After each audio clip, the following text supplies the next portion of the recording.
With 60 children a year dying in the water, is it fair to leave the buck and to let it stop with schools? Don't parents have a responsibility? You know, is being too busy, too skint, or unable to swim yourself, a 1 in 5 adults I believe can't swim, is that any excuse for not getting your kids into lessons? And don't know if you both be phoning up saying all the pools in my area have closed down since the financial crash. My hard-working team of researchers assures me there are more pools today than there were in 2006. 500 extra public swimming pools opened in the last 10 years. £4 for a swim in your council pool, about that. A tenner for a lesson, an hour of your time once a week. Go on, you're still watching daytime telly? Shoot, go on, off you go. And Duncan's going to tell you why. Or is it a school's job? I don't know. Well, first of all, there are more public swimming baths, but there are less school swimming baths. A lot of them have closed. Secondly of all, the school it's in the national curriculum. They should, they really should have taught your child how to swim by the age of 11. But as you've heard, they're failing dismally at that. Also, they shouldn't charge you for it. They get round it by charging you for the busing backwards and forwards.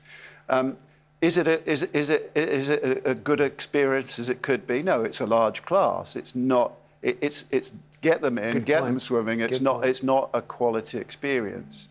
And swimming is the best all-round form of exercise for you. If you want to be productive in a lifetime, then swimming is it. Because not only will it get you in the best of health now, you know, any doctor will tell you swimming is best for, but more importantly is it's when you get older and your joints go and your balance go, the only exercise you can do is swimming. But so what about the parents who say they're too busy?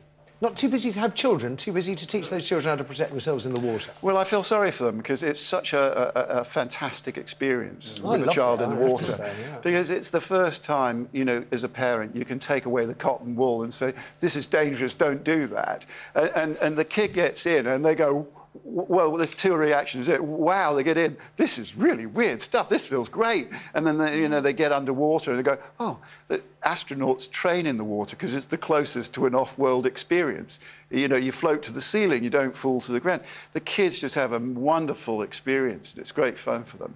And as that experience as a parent when you're in the water with them, it's very good for you. I'm thinking, of course, some children will have been born into the water with the proliferance of birthing pools. And there was a huge movement, I hope it's still going on, that, you give birth if you can in water, and from that moment onwards, you keep that baby swimming.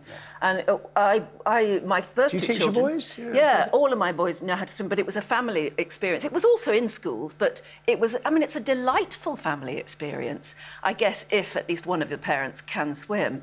But in Australia, where I brought up, I spent a lot of time with my two youngest children, you're a bad parent if you don't teach your kid how to swim because they had so many drownings. And in Australia, you don't have pools like you do in the Mediterranean. You don't have pools just on your patio. They have to be fenced off. There are all sorts of rules and regulations because so many kids were wandering into pools and drowning.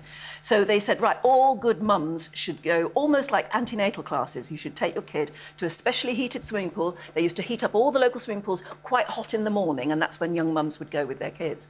And so I started my kids off from 4 weeks old. So parents' responsibility, right? I mean, I'll be honest, I come at this because it was parents and I didn't know any school that taught any swimming, no state school anyway, so swimming lessons didn't exist.